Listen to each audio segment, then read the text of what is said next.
Hi everyone, Chris here, Men's Kitchen. Today we are making a traditional apple crumble. So it doesn't have all the oats and the nuts in the crumble, it's just purely butter, sugar, flour in the top.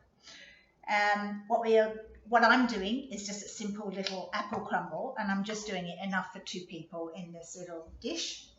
If you would like to add rhubarb, then obviously you can add rhubarb. Just wash the rhubarb first. Cut off the root end and then peel it very lightly with a very fine peeler, and that will mean that it won't be stringy when you come to eat it, and it makes a big difference. And then you cut it into 2 centimetre pieces and just pop it in with the apple. We're going to cheat with our rub-in method of the butter and the sugar and flour.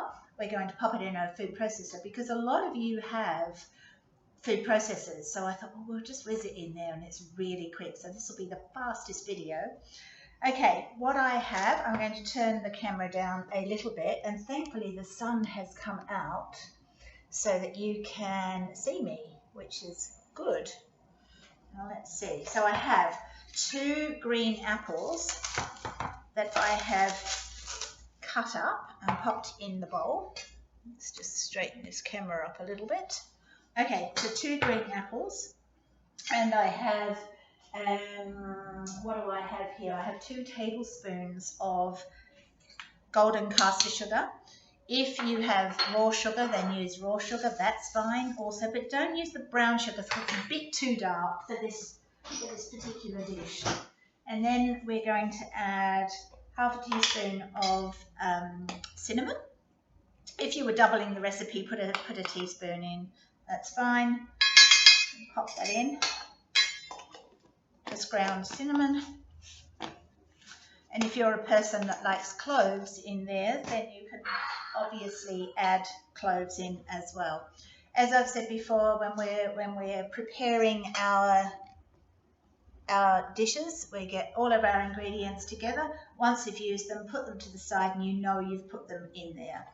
So all I'm going to do is mix this through the apple. Oh, cinnamon smells lovely. Now, if you prefer your apples to be really, really mushy in an apple crumble, then maybe pop them in a saucepan with a lid on over low heat for 5 minutes, and that will break them down a little bit.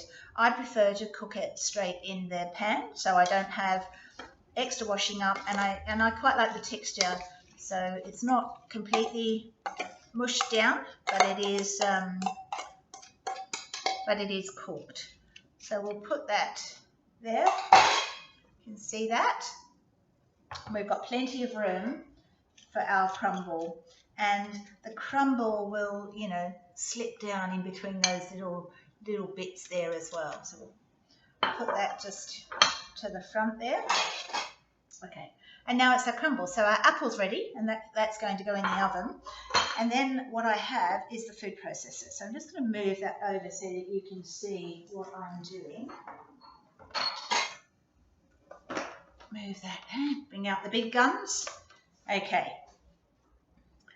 So we have, what do we have? We have 125 grams of butter. Now this is really cold, straight from the fridge. So just dice it up a little bit.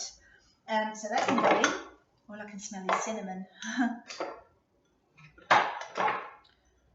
Okay, into our bowl. And then I have 1 1/4 cups of plain flour. Pop that in.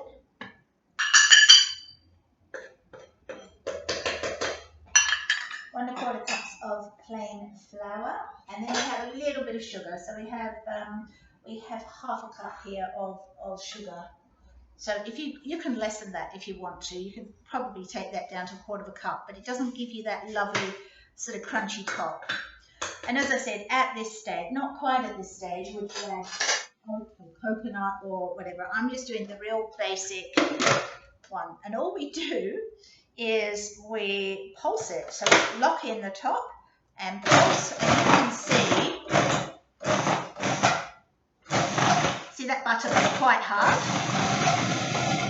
Give it a bit more of a whiz. Almost there. One more. Okay. This is a very large food processor.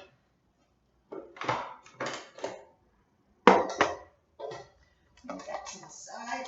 So heavy. Okay. And you can see that I have a mixture that's resembling sand. And I'll take the blade out before I touch it. Put that aside. And now you can see here that it's nice and grainy, and that's what we want. So no big lumps, but if you've got the odd little lump like that, that's fine. All right, and now what we're going to do is tip this crumble over our pudding. My husband loves a lot of crumble, so I might have to cut this down for this dish. There's quite a lot here, so I'll just tap it down, and if I don't quite use all of it, I'll adjust the recipe.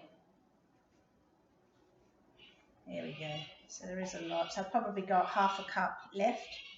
So I might cut that, I might just cut that down to 3/4 of a cup of flour in the recipe, but you get the drift. Okay, that's ready for the oven. So it's a really fast dessert. The longest time is peeling the apples and chopping those up. Once you've done that, all good to go.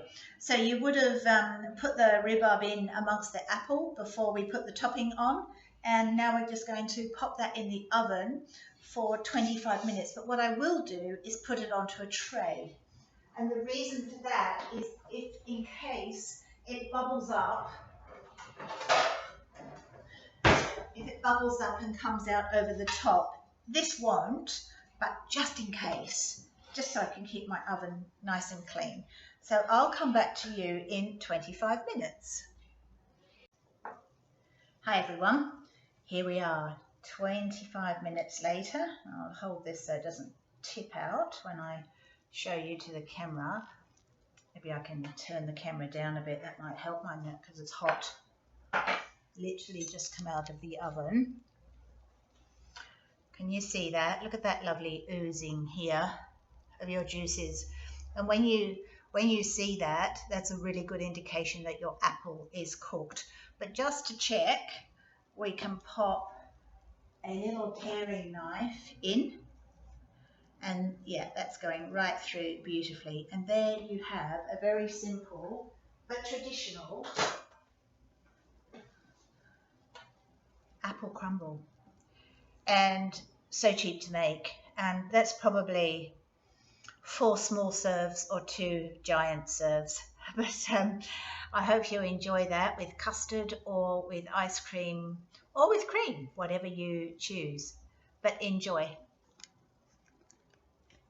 See you next time.